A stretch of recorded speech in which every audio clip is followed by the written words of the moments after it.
Doctor Geetali Bhagwati microbiologist हमारे साथ जुड़ी हुई हैं। बहुत बहुत स्वागत है डॉक्टर गीताली आपका।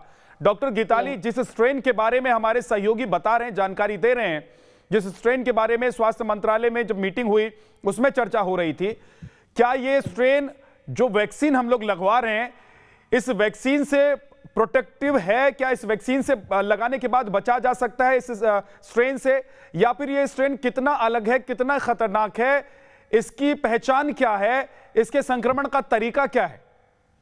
पहले तो धन्यवाद और गुड इवनिंग। पहला बात मैं बताना चाहती हूँ कि देखिए, viral mutation is a very common thing, और जो कोविड-19 वायरस है that is an RNA virus. दो प्रकार के वायरस होते हैं, one is DNA virus, another is RNA virus.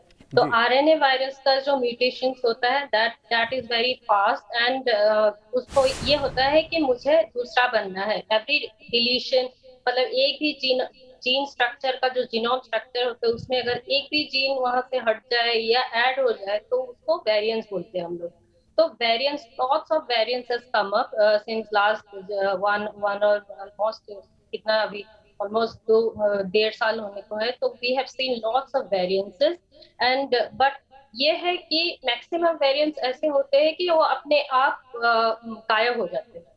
तो ये नहीं है कि every variant will be a high risk like variant of concern, ठीक है। तो ऐसे काफी सारे वेरिएंट्स आए हमारे जो ज्यादा इन्फेक्शस है, जैसे यूके वेरिएंट आया, साउथ अफ्रीकन वेरिएंट आया, ब्राजीलियन वेरिएंट आया। अभी ये जो डबल म्यूटेंट वेरिएंट जो स्प्रेड कर रहा था इंडिया में और काफी अदर कंट्रीज में भी, जो हाईली इन्फेक्शस था। तो सिमिलरली ये भी एक ऐसा ही वेरिएंट है जो N440 के नाम से जाना गया है, और ये भी स्टडी में यही पाया गया है कि this is also very very very infectious. मतलब इसका ट्रांसमिसिबिलिटी, मतलब इन्फेक्शसनेस इज वेरी हाई। मतलब एक जने से दूसरे को ट्रांसफर होने का जो टाइम पीरियड होता है वो काफी फास्ट होता है, रैपिड होता है। लेकिन मैं ये भी कहना चाहती हूँ कि इसका मतलब ये नहीं है कि खतरनाक, ओके।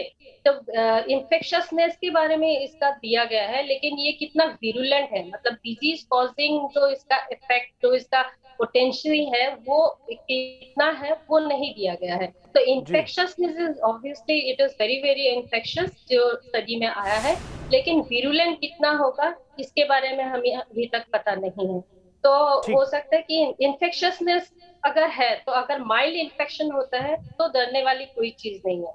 अगर सीवियर इन्फेक्शन होता है, मतलब कि इसका विरुलेंस ज्यादा है, तो विरुलेंस का मतलब है डिजीज कॉजिंग कैपेसिटी। तो अगर विरुलेंस ज्यादा है तो हमें ऑब्वियसली सावधान होने का जरूरत है। ऑलरेडी और जो हेल्थ केयर का सिस्टम है इंडिया में बहुत ही ज्यादा खराब हो रहा है, बहुत ही ज्यादा बदतर होते जा रहा है, और we healthcare organizations as well as healthcare workers all are fatigued and frustrated।